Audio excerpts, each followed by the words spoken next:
Recently, I was on an airplane, and they give you that little monitor and on the back of the seat in front of you, and it said that we were at 40,000 feet. Now, 40,000 feet sounds like a lot. It didn't make any sense to me, any reasonable sense, but I figured it out. That's more than 7 miles. Now, I don't know what's 7 miles from here, but 7 miles straight out. And I was thinking about a plane circling the earth 7 miles up. Amazing, just amazing. And as I thought about this feast, I said, you know, we got these disciples looking up into the sky, and they said, what are you looking for? He's not up there, because even the angel knew there's no more up. There's only out. And so we, in celebrating this feast, have to change some of our thoughts, some of the way we address it. And you say, well, what is it that we have to change? It's about Jesus saying, I have a job for you. If you go back in Matthew's gospel a few chapters, he sends out the 12 and he says, don't go to the Samaritans, and don't go to the Gentiles, and definitely go to the lost tribes of Israel. That's where he sends them. Don't go any other way. And at the end of the gospel, either he or somebody has changed his mind.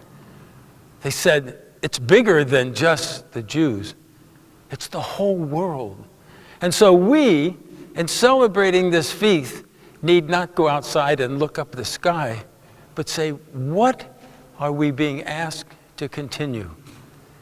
In the Johannine text in John's gospel, John says, as the Father has sent me, I send you. Look at my hands.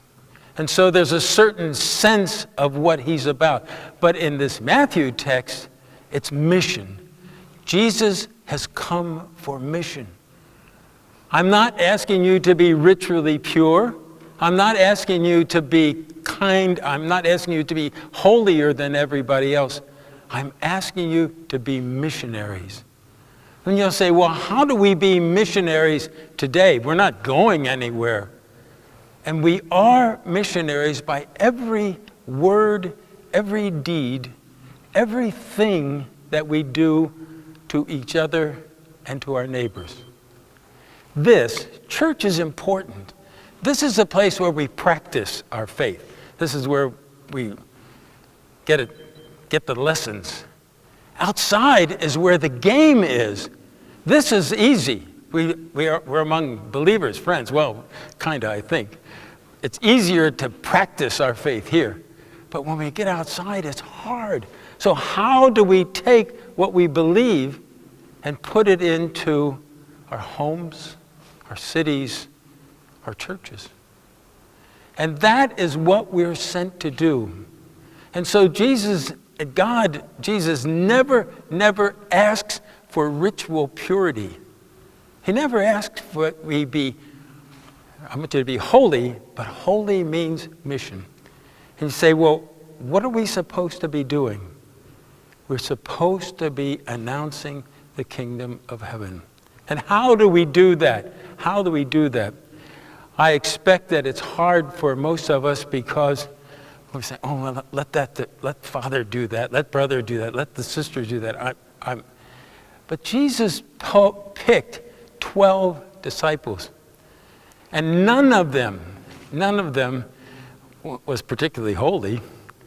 One of them even betrayed him, and so he went off at night and prayed. And you know why he prayed? He said, God, what am I going to do with these guys? I got this Peter who's mouthing off all the time, and he won't let me do what I'm supposed to do. And God says, feed them. Take care of them. And he says, let me tell you about Judas. He's driving me crazy. I know what he's doing. And God says, feed him. Take care of him. And those words are our mission.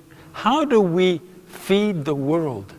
How do we respond to the cries of our brothers and sisters in our families, and our cities, and how do we do that? And I believe it begins with the way Jesus treated his contemporaries. Why did they go out and follow him? Yes, he fed them. That's true. But I believe that he convinced them that his love for them could never be broken. And so they were comfortable with him, the sinners, the broken, the people who were on the edges. They are the ones who sought him out. The holy people, not so much. And so we are called, asked to be that church, to be the people who can communicate to our contemporaries that God's love can never be broken. Bigger than anything that you can imagine. And here's the hard part. We have to be it. What are we called to be? What? Great preachers, great apostles, great this. We are called to be communicators of God's love. It may sound liberal, it may sound naive, but it is essentially what we're about. We came here to communicate God's love. We come to church to practice. We practice doing that. It's easy here. Doing out there is a little bit tougher. And so our practice here, our prayer time, not necessarily the answer to our problems, but it is the promise that what we're doing is not insane. Church prayer is a promise. It's a promise that following Jesus and doing as he did is what we're about.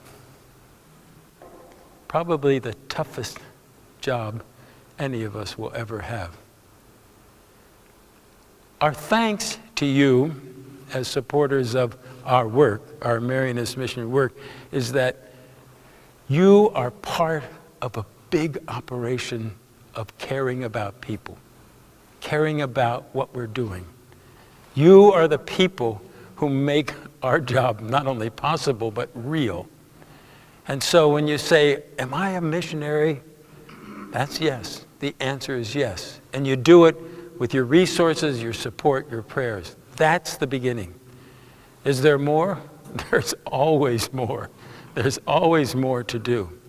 But know that you're on the right road. You're doing a good thing.